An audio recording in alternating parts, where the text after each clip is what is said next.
ಇವನು ಗಂಡನಲ್ಲ ಬಂಡ. ಹಣ ಹುಡುಗಿಯರ ಮೋಹಕ್ಕೆ ಬಿದ್ದ ಈ ಭೂಪ ಇಬ್ಬರು ಹೆಂಡತಿಯರಿಗೆ ಕೈಕೊಟ್ಟು ಮತ್ತೊಬ್ಬಳನ್ನ ಮದುವೆ ಆಗಲು ಹೊರಟಿದ್ದಾನೆ. ಏನಿವನ ಕೃಷ್ಣಲೀಲೆ ನೋಡೋಣ ಬನ್ನಿ.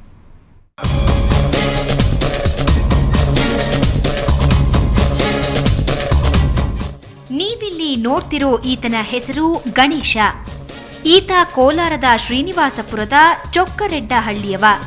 ಮದುವೆಯಾದ ಕೆಲ ವಾರದಲ್ಲೇ ಶೀಲಾ ಶಂಕಿಸಿ ತನ್ನ ಪತ್ನಿಯನ್ನೇ ತೊರೆಯೋ ಚಾಳಿ ಇವನದ್ದು.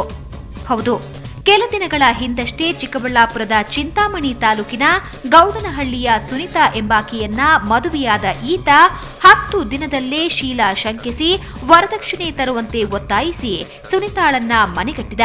ಇದನ್ನ ಪ್ರಶ್ನಿಸಲು ಹೋದ ಸುನಿತಾಳ ಸಂಬಂಧಿಕರ ಮೇಲೆ ಹಲ್ಲೆನೂ ನಡೆಸಿದ್ದ. ಈ ಕುರಿತು ಶ್ರೀನಿವಾಸಪುರ ಠಾಣೆಯಲ್ಲಿ ಕೇಸ್ ದಾಖಲಾಗಿದೆ. ಮದುವೆ ಮಾಡ್ಕೊಂಡು 15 ದಿವಸಕ್ಕೆ ನನ್ನ ನಮ್ಮೂರಿಗೆ ಕಳಿಸ್ಬಿಟ್ರು. ನಾನು ಫೋನ್ ಮಾಡಿದೆ, ನೀವು ನನ್ನ ಸಂಬಂಧ ಇಲ್ಲ, ನೀನು ಯಾರು ನನಗೆ ಗೊತ್ತೇ ಇಲ್ಲ ಅಂದರು. ಮತ್ತು ಅವ್ರ ಅಪ್ಪ ಅವರು ನಮ್ಮೂರು ಪಂಚಾಯತಿಗೆ ಬಂದಿದ್ದರು. ಪಂಚಾಯತಲ್ಲಿ ಕೇಳಿದ್ರೆ ಅವ್ರು ಕ್ಯಾರೆಕ್ಟರ್ ಸರಿ ಇಲ್ಲ ಅಂದರು.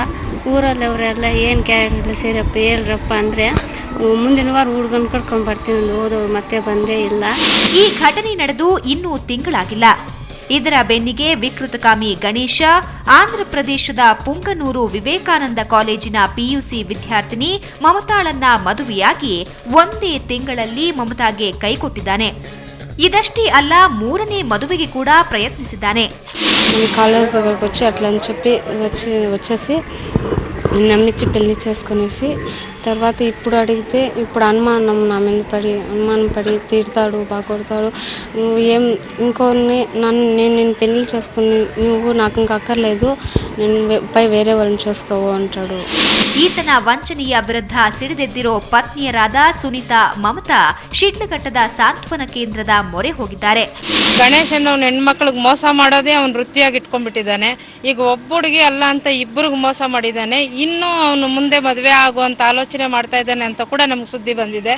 ಆದ್ರಿಂದ ನಮ್ಮ ಸಾಂತ್ವನ ಕೇಂದ್ರದಿಂದ ಯಾವ್ಯಾವ ರೀತಿಯ ಕಾನೂನು ರೀತಿಯಲ್ಲಿ ಕ್ರಮ ತಗೊಳ್ಬೇಕು ನಾವು ತಗೊಳ್ತೀವಿ. ಆದ್ರೆ ಪೊಲೀಸ್ ಇಲಾಖೆಯವರು ಇದರ ಬಗ್ಗೆ ಗಮನ ಹರಿಸಿ ಅವನಿಗೆ ತಕ್ಕ ಶಿಕ್ಷೆ ಆಗ್ಬೇಕು. 2 ಹೆಣ್ಣು ಮಕ್ಕಳ ಬಾಳಲ್ಲಿ ಚೆಲ್ಲಾಟವಾಡಿರೋ ಗಣೇಶ ಈಗ ಮತ್ತೊಂದು ಮದುವೆಗೆ ತಂತ್ರಗಳನ್ನ ರೂಪಿಸುತ್ತಿದ್ದಾನೆ. ಈತನನ್ನ ಹಿಡಿದು ಪಾಠ ಕಲಿಸಿದ್ರೆ ಮತ್ತಷ್ಟು ಮುಗ್ಧ ಹೆಣ್ಣು ಮಕ್ಕಳು ಬಚಾವಾಗಬಹುದು. ಕ್ಯಾಮರಾಮನ್ ಮಂಜುನಾಥ್ ಜೊತೆ ರವಿ.